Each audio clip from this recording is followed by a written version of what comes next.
reaction video. Before we go ahead and get into the video, don't forget to like, comment, subscribe, all that good stuff. For those of you who are already subscribed, thank you so much. We appreciate all of your support. Don't forget to like, comment, and share. So you guys know, I make my live videos and then I post them for you guys to kind of, get to it when you guys get to it. So I know there's kind of no one in here right now, but eventually later on you guys will see the live. So let me just say from now, I'm sick, so you guys please bear with me. I hope I don't have like a coughing spell or anything like that. I've been battling a really nasty cold, just kind of hit me about a week ago. It's been like at least 4 days. I'm feeling slightly better, but I have been home just kind of trying to recuperate, deal with all of this stuff, working from home. um I have my trusty bottle of water because I'm gonna need it.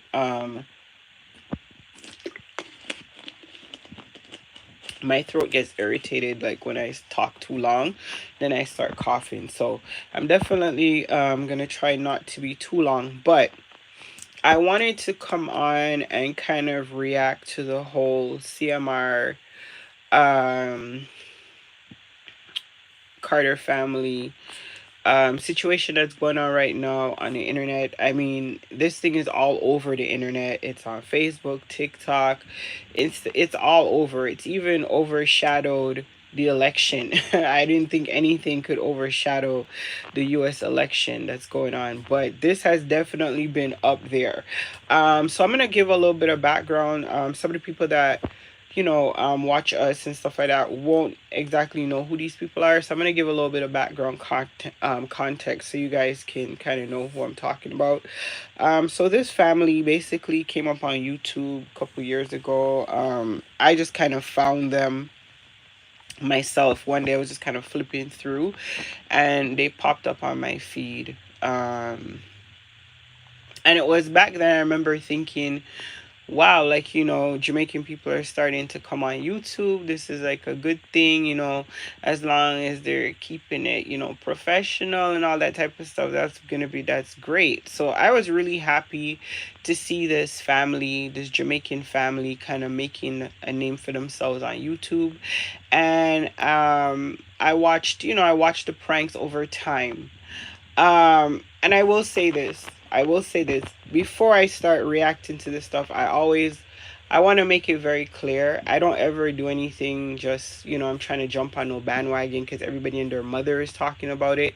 It's because I usually have like a personal experience, or I can give some personal feedback or insight into what is actually going on. So, if you keep in track with me over the years on my various platforms, on YouTube, I've always been very transparent about, I guess SA is a term that we're using for not saying the whole thing. I've always been very transparent about being a survivor of those type of things. So I will say, there is something that a lot of people who have never ever been through this type of stuff, and this is not a club you want to be part of. So I'm by no way making it seem like, it's like some type of gifted club you want to be in. This is not something that you ever want to be attached to, but unfortunately the world that we live in, you have more victims than not. So it takes a victim to know a victim. And a lot of times people don't pick up signs. They just don't pick up blaring red flags. They just don't pick up on those things. Sometimes they're just ignorant to it. Sometimes they don't want to see it. There are different reasons why sometimes people won't pick up on things, whereas somebody who's been a survivor or a victim can pick it up right away. For me, I'm a survivor of SA. Um, so I've always had this. It's like this weird type of. Uh, uh, um, I just pick up energy real quick. It has always been that way for me ever since my childhood trauma. It's just the way that it taught me how to move through life and how to move around men. You understand what I'm trying to say? And for a lot of people who know me, they know my history, so they understand why I move the way I move, especially when it comes to my daughter. Like, I don't play no type of games.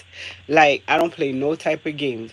My radar be on 10 million, period.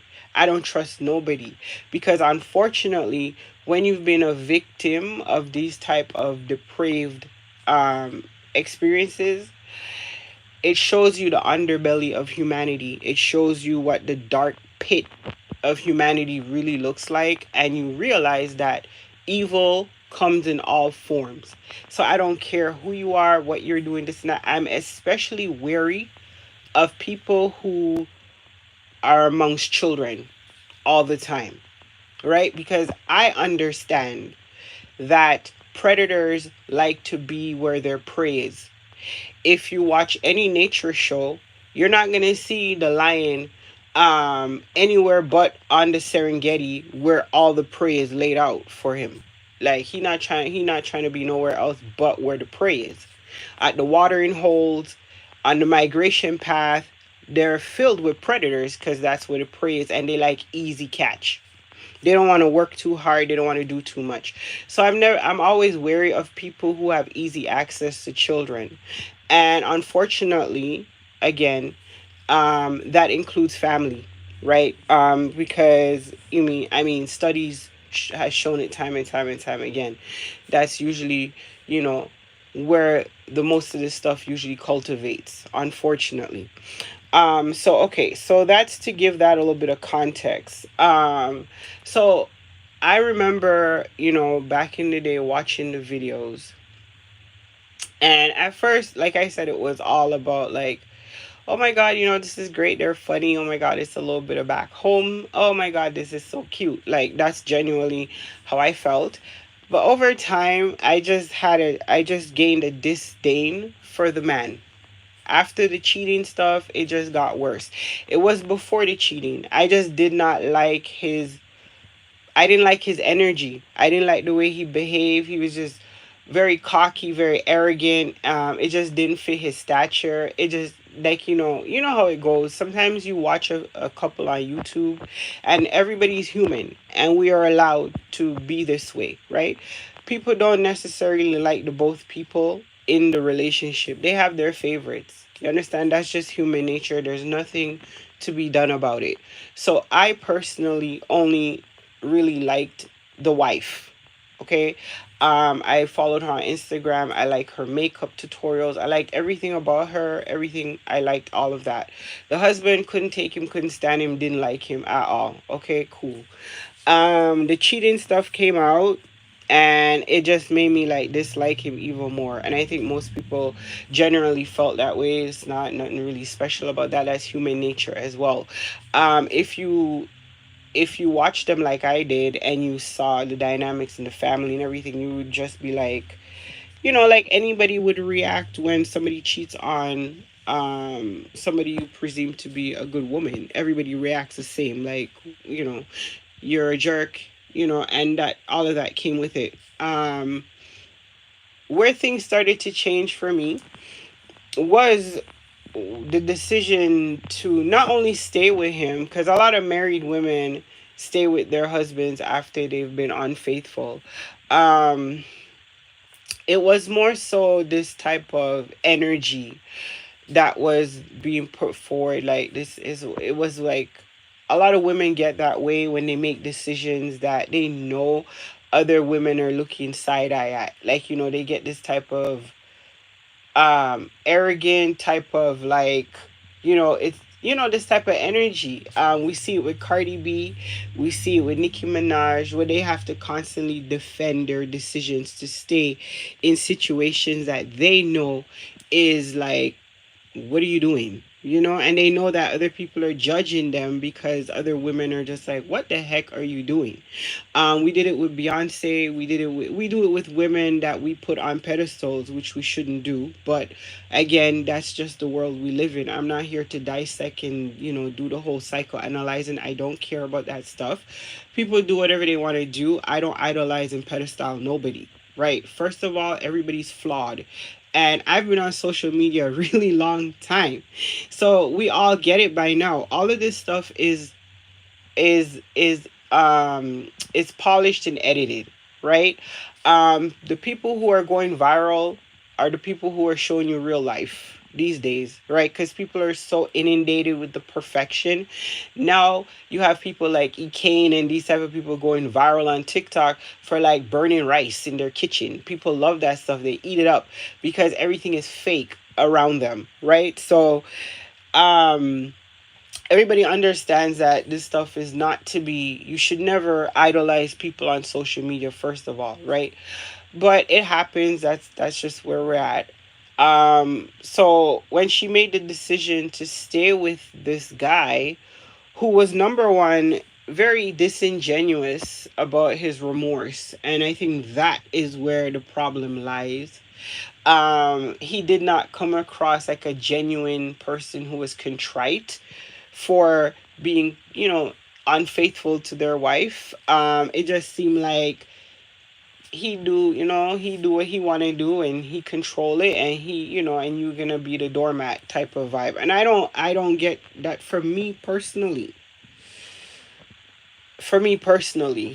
I'm like a really, type of I don't like to use the word alpha female. People always have these oh, like, I'm not a Neanderthal. I'm not like, I'm not an Amazonian woman, that type of vibe. Hear me roar. But I am a person who, I just don't like certain type of things. Like, I don't like certain character flaws. I can't respect somebody who do things that I just cannot condone or would do, right? It has nothing to do. I don't hate you or dislike you or like you. It's just that I cannot be like cheering you on. You know what I mean? It just goes against everything that I believe in. So it's like, good luck to you, and I'ma just move along. Instead of me like sitting down and trying to be like a fake supporter and be like, oh my God, like, and do all of that. I just remove myself. And that's what a lot of people don't understand with social media. You don't have to watch, you don't have to like, you don't have to comment, right? For me personally, I just stopped engaging in the content. I was just like, I can't, I can't do it. Like, I can't watch the videos, I can't do none of that. That stuff is just ugh to me. Cool. Um, so when this came out, it immediately reminded me of the video I watched with, it was some type of like a back to school or something like that he was doing with the kids. And I remember every time like he would put his camera on the stepdaughter, I could see like a internal like it's like a thing, like it's like everything in her recoiled because he's watching her through the lens. And it's very subtle. Like, you don't, like I said, it take a victim to know a victim. Um Over time, other people have commented, so this is not just me. I've heard multiple people say it now. I thought I was the only one, but clearly I wasn't. Multiple people have picked up on her distance, her, aloofness, her not wanting to engage in the videos. You understand what I mean? Almost trying to like shrink into herself, shrink away. Like, but he kept putting the camera. That, to me, that was like the first red flag. And it was weird. And I'm being completely honest. I swear to God, I'm not gonna fabricate anything. In that moment when that red flag went off for me, it was just like an uncomfortable thing, and I get that because of the whole victim thing. Maybe sometimes people say you're overly sensitive. Not really. It's just a heightened sense that you get. It's like if an antelope almost got eaten, they'll forever be oversensitive. The littlest crack of a branch, they're gonna be off and running. It's like that type. The hairs on the back of your neck kind of rise up a little bit quicker than it would for other people. I could see it in the video, and I was thinking to myself, I wasn't even thinking she was a stepdaughter then. It was weird the way my mind, I was like, is that it? To me, I kind of thought she was, but it was never something that was discussed on the platform if she was or wasn't. It's just all his kids, right? I didn't know that when he met the mother, she was just 3 years old. I just assumed that it was his child, but for some reason, I just felt this distance, like she did not want to be a part of his whatever he had going on the camera. And I thought maybe she just, in that preteen, she just don't like him for some reason. But I felt like she didn't like him. I didn't think of her as a stepdaughter then, because I wasn't sure. It wasn't something that I was aware of. That's to be honest. Um, it's over since this is coming out. I've kind of realized, okay, that's why she looks completely like her mother, nothing like him or the other children. No, it makes sense. So, yeah, I just kind of wanted to. That's why I went live. I wanted to kind of talk about that, and I wanted to say it because I picked up on that energy a long, long time ago. And it was just like this weird type. I couldn't put my hand on it, but it was just something in her mannerism that just was like a red flag. So I'm really sad to see that it has actually come to light that these things allegedly were transpiring. And it's unfortunate. This is a story, and we say this all the time, and it's just the truth. This is a story as old as time. I can't tell you how many, besides myself going through stuff like that, I can't tell you how many girls I knew growing up in the Caribbean community who were going through grooming, groping, at home, relatives, friends of the family, babysitter, people that that you're supposed to be in a trusted space with, that were taking advantage of children. It became a part of. It's almost like it's a part of that culture. You'd hear men brag about the fact that they lose their virginity to women like twice their age. Like, oh, I lost my virginity when I was 10 to like my mom's friend. And it's putting that type of normalized in context where you don't even realize like these are men who were abused as children by the people who were supposed to be the trusted caregivers and providers. So this stuff really like runs deep. It's very triggering for a lot of people. That's why when the whole situation came out with royalty and CJ, I was like immediately in my response, like I didn't want to talk about this. Like we shouldn't even discuss it any further. This needs to immediately go into the legal system. These are not things that you do for likes and clicks and views. This is very serious. It's very traumatizing. It can have some serious ramifications. I'm 46 years old, and I will never let my daughter go anywhere that I'm not privy to. And people who don't understand this whole situation would never understand that. They will call you a helicopter mom, they will call you overprotective. I'll be all of that. But I have seen what the devil looks like. You understand what I'm saying? And I'm not going to ever be comfortable pretending that that stuff is not out there. It's very much out there. It's everywhere, right? It's wherever there are children. So people need to be very diligent.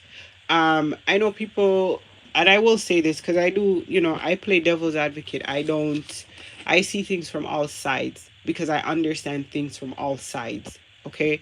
So people are attacking the mother saying that I'm not talking about if she knew or didn't know. That's not for me to discuss. Um, they're attacking her based on the fact that they're saying the child felt like she had to go to school and why she couldn't come to someone in the home. She didn't feel safe to talk to an adult in the home about what was happening in the home. And I just want to say this. When I had my situation, I disclosed to an adult at a counseling session. And it had been that kind of morning where my cup had just runneth over, and it just happened that I was going to that space where I felt safe, and I was going to tell anybody who was going to listen. And he asked the right question. Everything just came flooding out, right?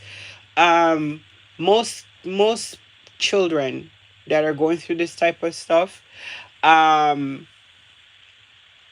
it's not sometimes that they don't feel safe to tell the other parent about what's happening in the home.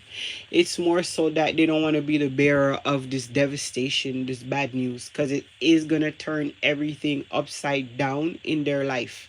And if you're a smart and intelligent child like this child is, then you comprehend the gravity of the situation, right? This is something that's going to require outside help. Sometimes children, if you listen, there was an interview where she did where the little girl was asked about, how she solved her problems and things of that nature. And the little girl said that she is a type of individual who likes to solve her own problems. She does not like to go and burden other people with her problems, right? So you have some people that are like that, even as children. They want to be the problem solver. They try everything to make the situation go away or stop because they don't want to destroy their family.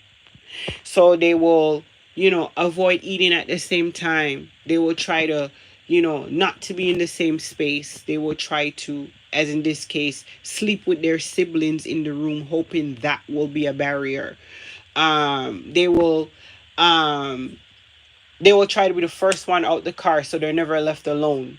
They will try to be never at home, always at a friend's house. Right? These are like the little flags that people pick up when you deal with children who never want to go home, who are never comfortable in the space that their parents are in, who are never want to be left alone, who cry when you have to go away and leave them with the individual in the house. All of these signs that we don't pick up. Yeah. Kids do things to try and solve their own problems because they're small people, right? They come with the same brain as an adult, although it's not functioning on the same level. So they will try to problem solve. They will try to do whatever they can within their small amount of power control that they have to make things go away, right? When it doesn't work, they have to then turn to an adult for help. And those are the insides of abuse that people don't really understand when they say stuff like, why didn't you tell this? Or why didn't you do this? Or why didn't you say that? Those are questions that you can't even ask somebody unless you've been in the situation. There are like 1,000,003 billion reasons as to why somebody who's going through that type of trauma make the decisions they make. This is survival. You don't get to tell people how to survive this type of trauma, especially something they have to endure daily. You don't get to tell them when they shoulda, what they shoulda, how they shoulda. No. You don't get to say that. Right? That's not nobody has the right to say that to anyone. Whether it's like essay or the R word or whatever the case may be, where someone is a victim of this type of violence, this type of trauma, nobody has the right to ask you why this and how that and what that. This is what it is. This is what happened. This is how we got here. I'm alive and that's it. How I got here is that's between me and God and the trauma, because you don't know what people are going through, how they have to survive to be a survivor.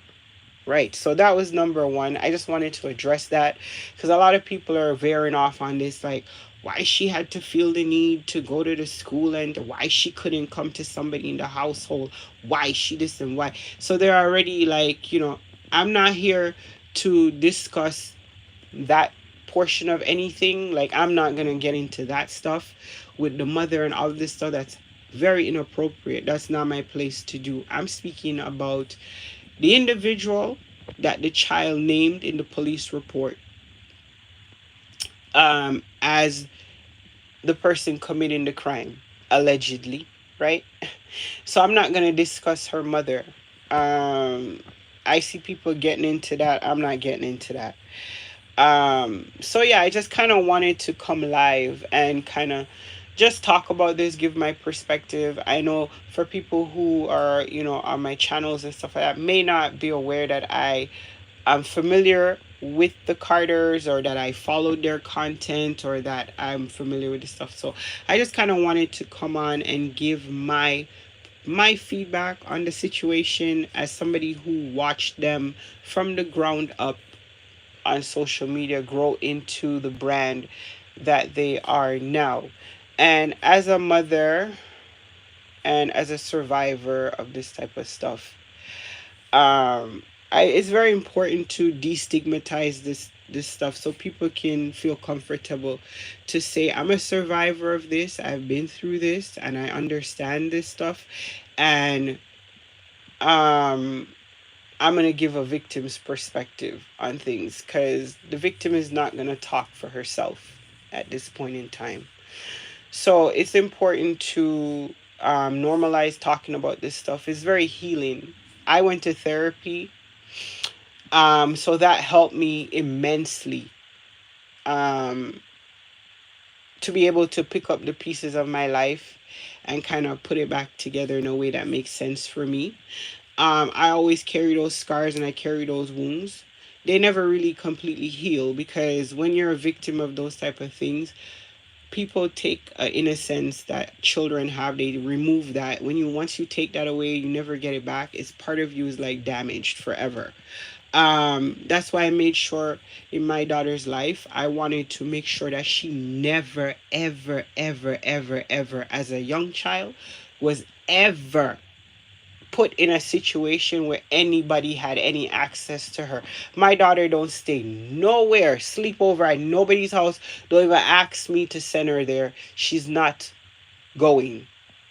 No sleep. It's just the way I was raised.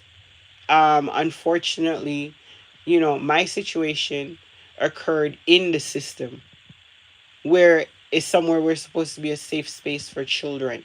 So my predator was already in the system. This is why I'm telling you, I don't trust coach, teacher, guidance counselor, football, this, that. I don't care about none of that. People that work in the system are predators. So, this wasn't something that happened in my home, but nonetheless, this is not something that I'm not familiar with in the home either with, because I've grown up in the West Indies. I came to Canada when I was 10, so I'm well familiar with this type of atmosphere. Um, so yeah, I just kind of wanted to give some perspectives, because a lot of the times people have all these questions and they don't really understand anything, and they don't understand what it's like to live in that type of environment where your brain is not functioning in the same rational way that it would be if you weren't put in that type of situation. And as a child, heck to the no. Like, your brain is not even equipped to process the type of situation that you're in. So anyway, I just wanted to kind of you know talk about that and do it in my format. You guys know I love a dark, quiet space. To answer your question, why is the screen dark? That's why. I like to just kind of sit and just vent. I don't want to worry about doing hair, makeup, lashes, weave, putting on lipstick, makeup, all this other stuff. I can't be bothered with all that stuff. Like, I don't want to do all of that. So I like to kind of sit in a dark space and just talk. That's what it's for. So yeah, to answer that question. Anyway, thank you guys so much. For those of you who will see this in the next few minutes, I'm about to edit up and put it live. You guys will see it. Shout out to all of my supporters, Purple Gang. I know you guys are gonna come through as you always do. Shout out to you guys. Thank you for all of your support. Stay up and stay blessed, and we will catch up with you guys in another video. Deuces.